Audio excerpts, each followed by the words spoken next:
We have and we lose.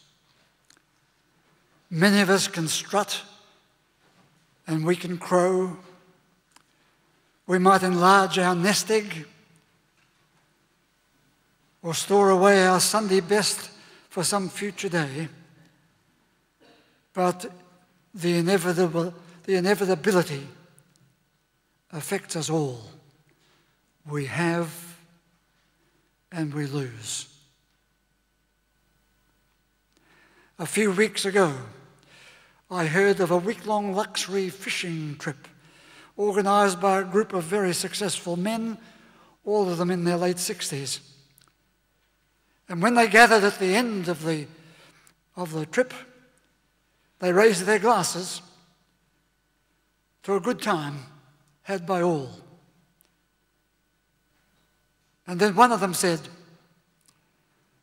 "The one thing we don't have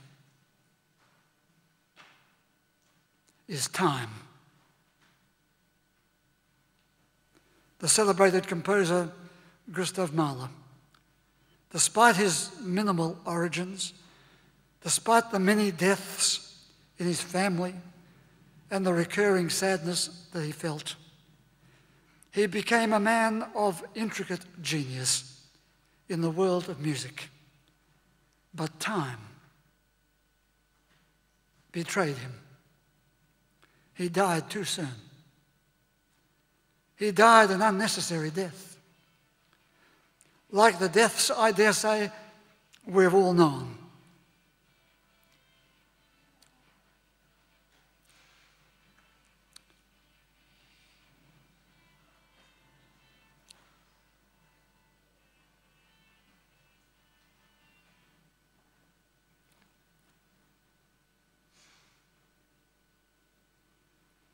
Like many deaths, I dare say we've all known, his death need not have happened. Certainly would not have happened today. So one of the most unbearable conditions of life is the possibility that at any time, death will walk onto the stage. And once death has done its business, no one can revoke its finality. Death in the human world, as in the animal world, can be very painful, very complex, and very open-ended. You hear people in New York, in Christchurch, in the courthouses of Melbourne, in our homes anywhere, and you hear them say, "We need closure." But death, in any of its forms, does not promise any closure. Punishment and penalties, revenge and resentment do not provide closure. Even grief, which seems to be a most authentic and appropriate emotion, does not give us what we most want. We want to get back what we have lost. And grief does not have that within its gift. Although death seems to be our greatest and absolute loss, many will tell me, well, they can cope with the death. But the many other losses, they give the greatest difficulty. From earliest childhood, we soon realize we had something and we lost it. I see some people in their 50s, 60s, even their 70s, who as children were somehow excluded by a parent, lost something that they most wanted and needed, went on all their lives searching through their marriages, through their children, wanting to ensure that their children did not have the same sense of loss that they had. But the child that they could not develop, their own child could not develop their autonomy, so the whole household of adults became several children, craving for something that they feel they've lost or fear they've lost and don't know how to bring about any ending. Dr. Stanley Kellerman, I've quoted him before, in his book, Living Your Dying, said when children first begin going to school, they have to learn to give up parts of themselves in order to gain acceptance and approval. They may have to surrender or inhibit being spontaneous in order to win the teacher's approval.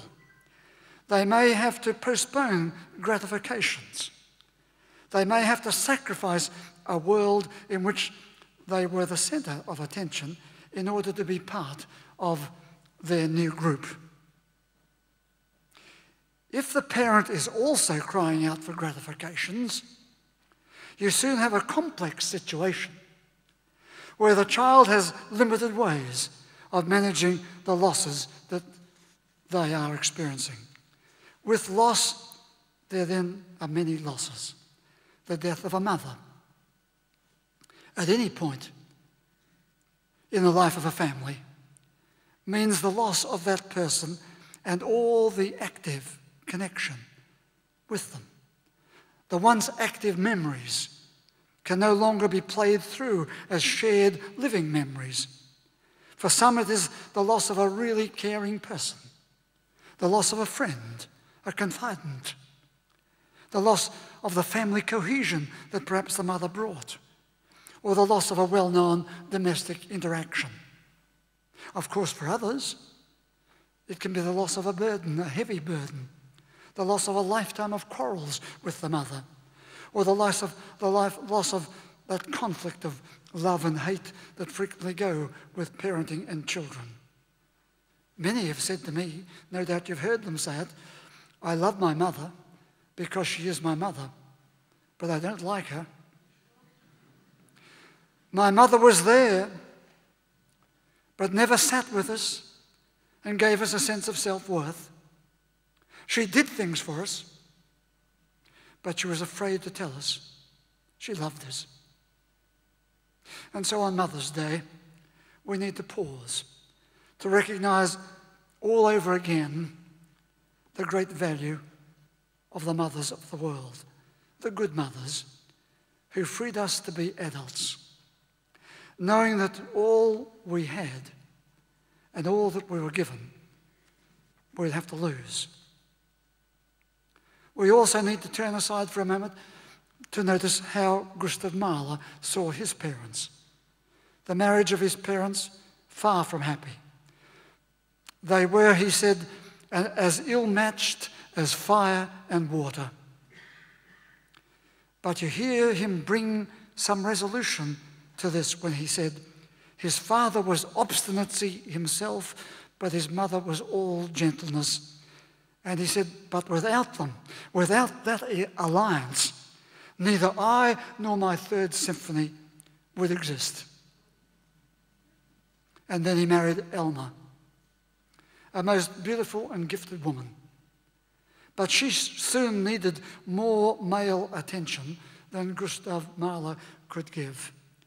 And he realized how much he wanted her love, but how painfully he was continually losing it.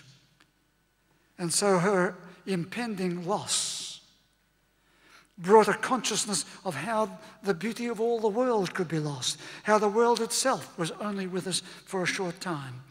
And he began to say his farewell to it. And next Sunday, all being well, I shall play a little bit of his 9th symphony, where he was putting that farewell, as it were, together. Whether we're focusing on death or many losses of life, we rarely see it occur as a single event, as a single entity. You see, death occurs and we talk about it as death. But if you look again, take another loss, the loss of a job. With the loss of a job, there's a loss of income, there's a loss of status, there's a loss of position, there's a loss of belonging, there's a loss of expected future, there's a loss of purpose, there's a loss of worth. Or if you take a loss of a friendship, there's a loss of a connection with that person.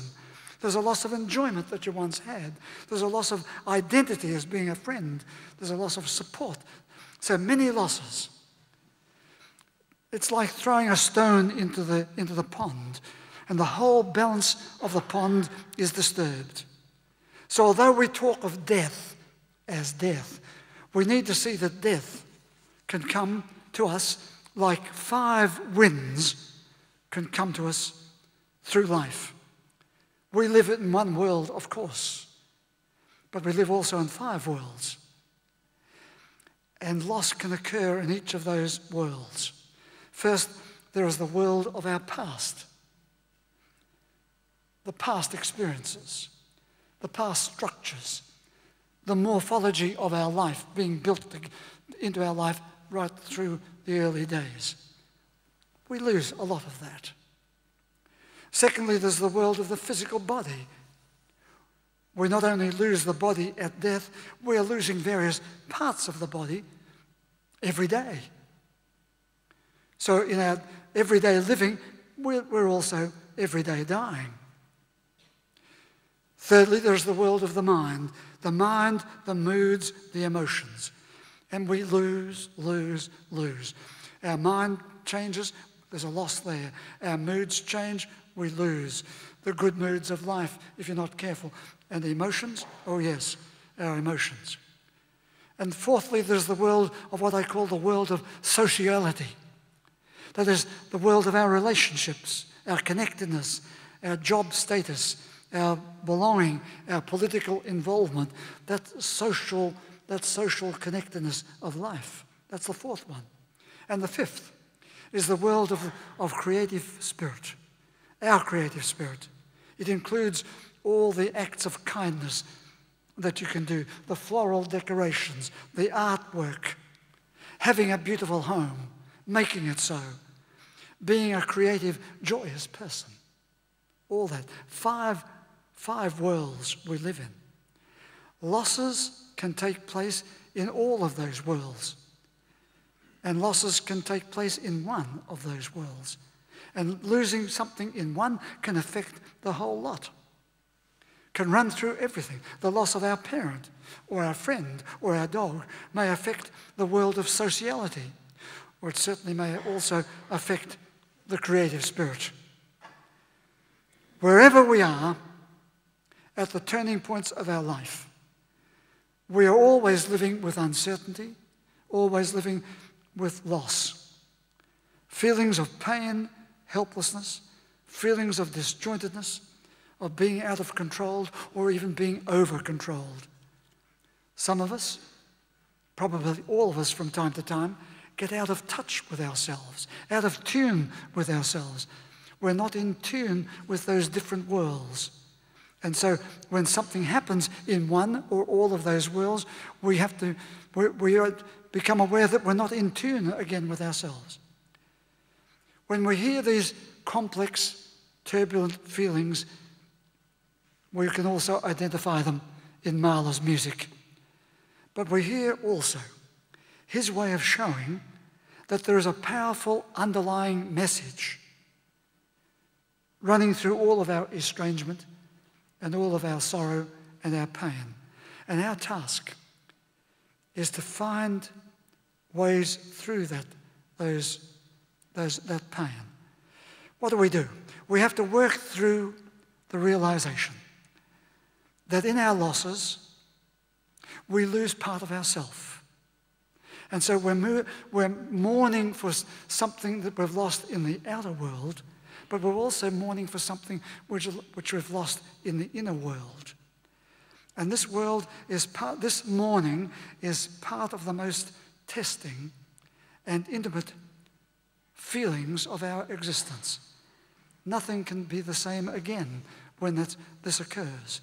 So we need to find ways in our everyday life to understand our reaction and to control it and the spread of our pain, to limit its effects and to find ways to offset the pain, to reorganize and to open ourselves up to our own resilience planted within us, and to find ways to heal the inner spirit. So that's the first thing we need to do, is to work through the realization that our losses are not only out there, but are also in ourselves, requiring us to do something really positive about them. The second thing we need to say is this. It requires, our mourning requires, our loss requires a new relationship with ourselves. We must now live without the person or without the object which is gone. We must find a way to live beyond the hole of emptiness and loneliness. And that's not easy.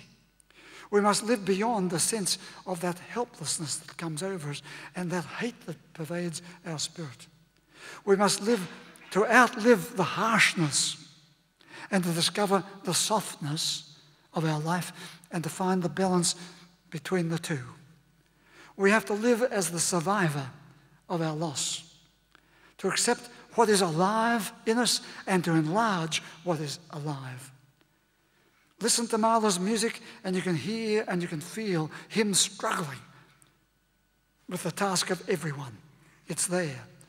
Studying Mahler, I wonder if he reached the stage too early that somehow he wanted to die. Surely not. And yet I've seen many people do a kind of surrender. I sometimes see it in myself as we wonder why we persist. And so something within us begins to die. Sometimes we're not listening to our own inner messages and we lose control of our living and our dying. And I'm pleased to say that plenty of people realize, they listen to their inner message and they realize what they're doing to themselves and they change their dying program and create a different life for themselves and for others. So that's the second thing. Finding a new relationship with ourselves. And the third thing, quite closely related to it. We know that life is given and life is lost. We know that we have and we lose. We realize that these are conditions of life, conditions of mortality. And we know that there's the shock in it. Even though we know it, there's the sheer unkindness of it. There is the brutality of it. There is the sleepless, nightmarish pain of it. And the grief brings home to us how we surrender to the reality of the unlived life. Stanley Kellerman wrote of his father, screaming, "I don't want to die like this." He said, "My father's sicknesses were always accompanied by his fear that he might die in pain." And when his father had a heart attack, he asked his son, Stanley Kellerman, to hold his hand. He said, "I don't want to die like this." And Dr. Kellerman said, "I understood. My father had not lived his life, that he was sick and dying as an expression of unlived possibilities, of his helplessness, and as a statement of trying to change his life, but probably too late." And Dr. Kellerman added, "We live our lives, we live our dying, consciously and unconsciously, voluntarily and involuntarily. We participate in our life and we deny it. And we can, to some extent, reconstruct our life and experience it anew." Gustav Mahler wanted to do just this. At a point very close to the end of his life, what did he say? He said, I am thirstier for life than ever. But then he was gone. And for a time, even his music was gone. But it has come to life again. It has come to life again in ways that in his exuberant grandiosity, he no doubt hoped it would. And you know, the psalmist 3,000 years ago said this, "Good Lord, there are times when it seems you have gone into hiding, when you have forgotten us altogether, and grief weighs upon us. Anguish invades our soul. It seems we must live in a state of emptiness unless some light breaks into our darkness, unless we can regather some strength to hold our heads high. Let us then find again, he says, let us find again the goodness of life, the joy of life, the great song of life. Good Lord, he said, set us free from our prisons of fear, so that our hearts will be free to rejoice. Would you please stand?